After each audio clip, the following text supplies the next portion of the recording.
अनामिका का पति राम सजीवन दूरसंचार महकमे में लाइनमैन था। एक दिन काम के दौरान वह खंभे से गिर गया। उसे गहरी चोट लगी। अस्पताल ले जाते समय रास्ते में उसने दम तोड़ दिया। अनामिका की जिंदगी में अंधेरा छा गया। वह कम पढ़ी लिखी देहाती औरत थी। उसके 2 मासूम बच्चे थे। बड़ा बेटा पहली क्लास में पढ़ता था और छोटा 2 साल का था। पति का क्रियाकर्म हो गया तो अनामिका ससुराल से मायके चली आई। वहाँ उसके बड़े भाई सुखनंदन ने कहा, बहन जो होना था वह तो हो ही गया, गम भुलाओ और आगे की सोचो।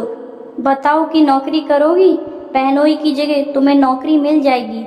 एक नेता मेरे जानने वाले हैं, उनसे कहूँगा तो वे जल्दी ही तुम्हें नौकरी पर रखवा देंगे। कुछ तो करना ही होगा भैया, वरना इन बच्चों का क्या होगा। लेकिन मैं 8वीं जमात तक ही तो पढ़ी हूँ, क्या मुझे नौकरी मिल जाएगी? अनामिका ने पूछा। चपरासी की नौकरी तो मिल ही जाएगी, मैं आज ही नेता से मिलता हूँ, सुखनंदन बोला। सुखनंदन की दौड़ धूप काम आई और अनामिका को जल्दी ही नौकरी मिल गई। बहन तुम बच्चों को लेकर शहर में रहो, मैं वहाँ आता जाता रहूँगा, कोई चिंता की बात नहीं है। तुम्हारी तरह बहुत सी औरतें हैं दुनिया में जो हिम्मत से काम लेकर अपनी और बच्चों की जिंदगी संवार रही हैं। सुखनंदन ने बहन का हौसला बढ़ाया।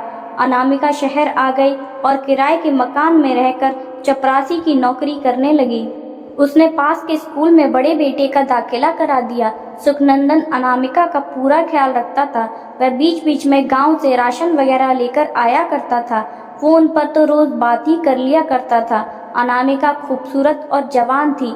महकमे में कई अफसर और बाबू उसे देखकर लार टपकाते रहते थे। उससे नजदीकी बनाने के लिए भी कोई उसके प्रति हमदर्दी जताता तो कोई रुपए पैसे का लालच देता। अनामिका का मकान मालिक भी रसिया किस्म का था, वह नशेड़ी भी था। अनामिका पर उसकी नीयत खराब थी। कभी कभी शराब के नशे में वह आधी रात में उसका दरवाजा खटखटाया करता था। आते जाते कई मनचले भी अनामिका को छेड़ा करते थे। किसी तरह दिन कटते रहे और अनामिका खुद को बचाती रही। उसके साथ राजू नाम का एक चपरासी काम करता था। वह उसका दीवाना था, लेकिन दिल की बात जबान पर नहीं ला पा रहा था। राजू बदमाश किस्म का आदमी था और शराब का नशा भी करता था। वह अक्सर लोगों के साथ मारपीट किया करता था, लेकिन अनामिका से बेहद अच्छी बातें किया करता था। राजू उसे भरोसा दिलाता था, मेरे रहते चिंता बिल्कुल मत करना, कोई आंख उठाकर देखे तो बताना, मैं उसकी आंखें निकाल लूंगा। अनामिका को राजू अक्सर घर भी छोड़ दिया करता था। कुछ दिनों बाद राजू अनामिका को घुमाने फिराने भी लगा। अनामिका को भी उसका साथ भाने लगा। वह राजू से खुलकर हंसने बोलने लगी। जल्दी ही दोनों के बीच प्यार हो गया।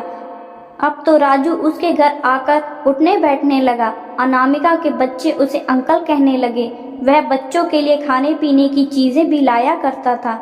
अनामिका के पड़ोस में एक और किराएदार रहता था। राजू ने उससे दोस्ती कर ली। एक दिन वह किराएदार अपने गांव जाने लगा तो राजू ने उसके मकान की चाबी मांग ली। दिन में उसने अनामिका से कहा, आज रात मैं तुम्हारे साथ गुजारूंगा, लेकिन कैसे, बच्चे भी तो हैं। अनामिका ने समस्या रखी। उसकी चिंता तुम बिल्कुल ना करो। यह कहकर उसने जेब से चाबी निकाली और कहा, ये देखो मैंने सुबह ही इंतजाम कर लिया है। आज तुम्हारा पड़ोसी गांव चला गया है, रात को मैं आऊंगा और उसी के कमरे में। अनामिका मुस्कुराई और फिर शर्मा कर उसने सिर झुका लिया। उसकी भी इच्छा हो रही थी और वह राजू की बाहों में समा जाना चाहती थी। राजू देर रात शराब के नशे में आया। उसने अनामिका के पड़ोसी के मकान का दरवाजा खोला। आहट मिली तो अनामिका जाग गई। उसके दोनों बेटे सो रहे थे। उसने आहिस्ता से अपना दरवाजा बंद किया और पड़ोस के मकान में चली गई। राजू ने फौरन दरवाजा बंद कर लिया। उसके बाद जो होना था वह देर रात तक होता रहा। लंबे अरसे बाद उस रात अनामिका को जिस्मानी सुख मिला था। वह राजू की बाहों में खो गई थी। तड़के राजू चला गया और अनामिका अपने कमरे में आ गई। अनामिका और पड़ोसी के मकान के बीच जो दीवार थी उसमें दरवाजा लगा था। पहले जो किराएदार रहता था उसने दोनों कमरे ले रखे थे। वह जब मकान छोड़कर गया तो मालिक ने दोनों कमरे के बीच का दरवाजा बंद कर दिया और ज्यादा किराए के लालच में 2 किराएदार रख लिए। अब उसे 1000 की जगह 2000 रुपए मिलने लगे। उस रात के बाद राजू अक्सर अनामिका के घर देर रात आने लगा। कई बार अनामिका का भाई सुबह सुबह ही आ जाता और राजू अंदर ऐसी हालत में बीच का दरवाज़ा काम आ जाता था। राजू उस दरवाजे से पड़ोसी के मकान में दाखिल हो जाता था। अनामिका के भाई को कभी शक ही नहीं हुआ कि बहन क्या गुल खिला रही है। वह तो उसे सीधी सादी गांव की भोली भाली औरत मानता था। राजू का अपना भी परिवार था, बीवी थी, 4 बच्चे थे। परिवार के साथ वह किसी झुग्गी बस्ती में रहता था। बीवी उससे बेहद परेशान थी क्योंकि वह पगार का काफ़ी हिस्सा शराबखोरी में उड़ा दिया करता था। बीवी मना करती तो राजू उसके साथ मारपीट भी करता था। पैसों के बिना ना तो ठीक से घर चल रहा था और ना ही बच्चे पढ़ लिख पा रहे थे।